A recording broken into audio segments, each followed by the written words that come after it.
City officials have been monitoring events from a secret, an undisclosed location. Of course, the command post for the city was in the 23rd floor of Tower Number 2, the southern tower of the World Trade Center. That now destroyed. Mayor Giuliani has been monitoring the situation along with Police Commissioner Bernard Carrick, Fire Commissioner Thomas Von Essen at an undisclosed location. We don't know where it is. Cheryl Fiandaca does. She is there. We're awaiting, I understand, Cheryl, another news conference by the mayor. Is that correct? That's right, Bill. The mayor will be here momentarily to speak again on what the city has planned for this evening and tomorrow. He has already declared a state of emergency. As of midnight tonight, there will be no traffic allowed other than emergency personnel and residents south of 14th Street. That's river to river. All bridges and tunnels will be closed to incoming traffic. And while they say there has been no lawlessness and no looting, there are thousands of police officers and emergency personnel out patrolling the streets. Tonight, the city is quiet. The aftermath of the terrorist attacks on the World Trade Center now a part of history as the city remains on a heightened state of alert with the full mobilization of the New York City Police Department, state police, federal agents, military personnel, and the National Guard, all working to safeguard New York from further terrorist attacks. There are thousands and thousands of emergency workers down there. We've gotten a tremendous amount of help and assistance. In fact, we actually probably have more equipment than we need at this point. And while the police patrol the street, military planes are flying over New York's airspace, which is shut down as Navy ships make their way to the city's harbors. We're pretty much out in full force this evening.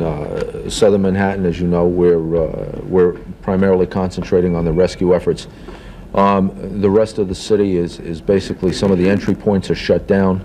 Meantime, all city emergency personnel are on duty working 12-hour shifts. All specialized units, including the Harbor Patrol, Aviation, K-9, Search and Rescue, SWAT teams, along with the FBI's Joint Terrorist Task Force, are at the ready.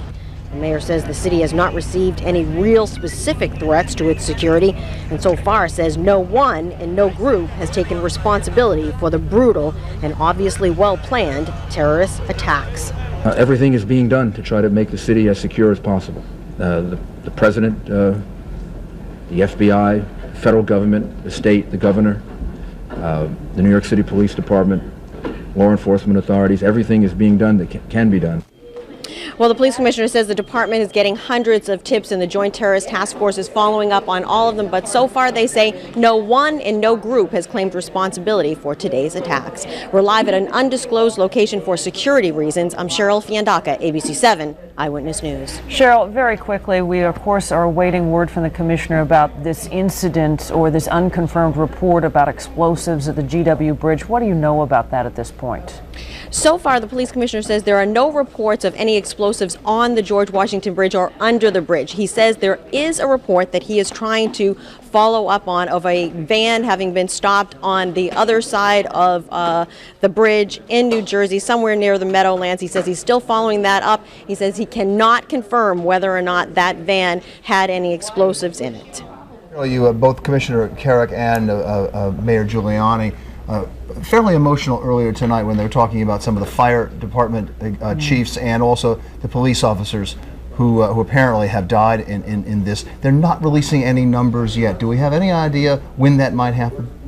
We don't have any idea right now. The police commissioner and the mayor say that they hope to have more information tomorrow. They're still trying to sort through who's missing and where they might be. They say they have reports that there are people still alive under the rubble. They say that the fire department has been hit pretty hard with the personnel loss. A couple of the top members of the fire department having been missing and are presumed dead at this point. They say that the numbers of police officers involved that may be missing, injured, or dead will be a much smaller number. All right, Cheryl, we're going to ask you to stand by at this undisclosed location, and when Commissioner Carrick does come out for his press conference, we'll come to you and we can take it then. Thank you. Cheryl Fiandaca reporting on security around New York City.